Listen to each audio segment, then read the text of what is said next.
Most of us live in a 3OS world. Windows, macOS, or Linux. That's it. That's the menu. But what if I told you there are people out there right now building knockoff versions of these operating systems? Not inspired by them. Not paying homage.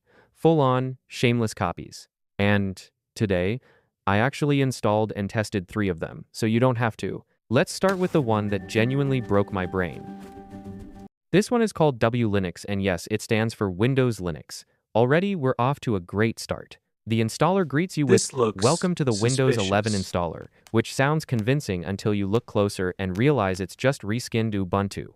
Under the hood, it's KDE Plasma, a completely open-source Linux desktop, dressed up in a trench coat pretending to be Microsoft. And here's where it gets weirder. Scattered throughout the interface, you'll spot macOS-style window buttons on a Windows knockoff, running on Linux. The identity crisis is real. After installation, the default wallpaper looks like it was generated by someone who had heard of Windows 11 but never actually seen it. It's off-brand in a way that's hard to describe, like a blurry photocopy of a photocopy. I tried loading Microsoft Edge, and it technically runs, but through some kind of compatibility layer that makes everything feel like it's underwater.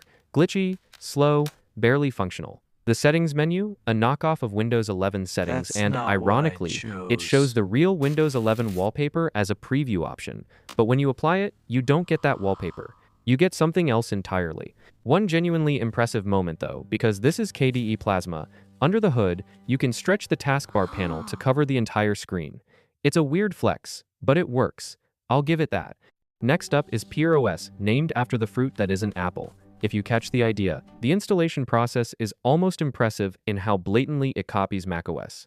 Same loading screen style, same step-by-step setup flow, same layout, same fonts, same general vibe.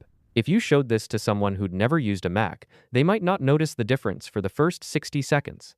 They even cloned Animoji setup, which at this point, I have to respect purely for the audacity.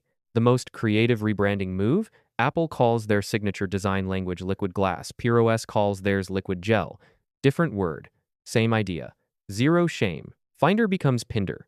iCloud becomes pCloud. AirDrop becomes PeerDrop. Handoff becomes Handoff. Okay, they kept that one. The Spotlight search? Copied. The dock? Copied.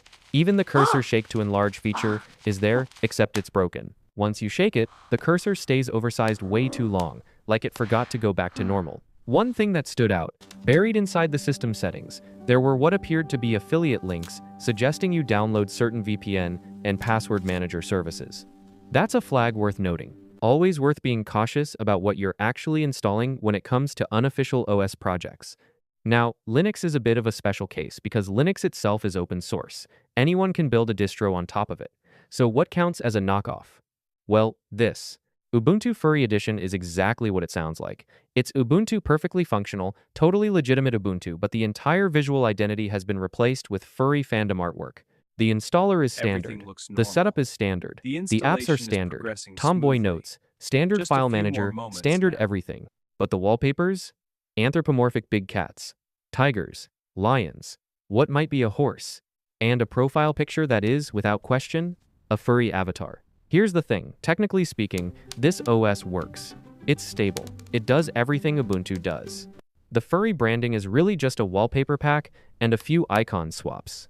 There's no deeper customization, no unique features, no real reason to use this over regular Ubuntu, unless this specific aesthetic speaks to you. Which, for someone out there, it probably does. And honestly, no judgment. What's fascinating about all 3 of these isn't that they exist, it's why they exist. WLinux is trying to make Linux feel accessible to Windows users. PierOS is trying to deliver a Mac experience without the Mac price tag. Ubuntu Furry Edition is a community building something for themselves. Some of these are genuinely interesting experiments. Some of them are just bizarre. And at least one of them you should be cautious about installing on a real machine. But that's the thing about operating systems. When the barrier to building one drops low enough, you get everything from serious alternatives to absolute chaos. And personally, I think that's kind of great.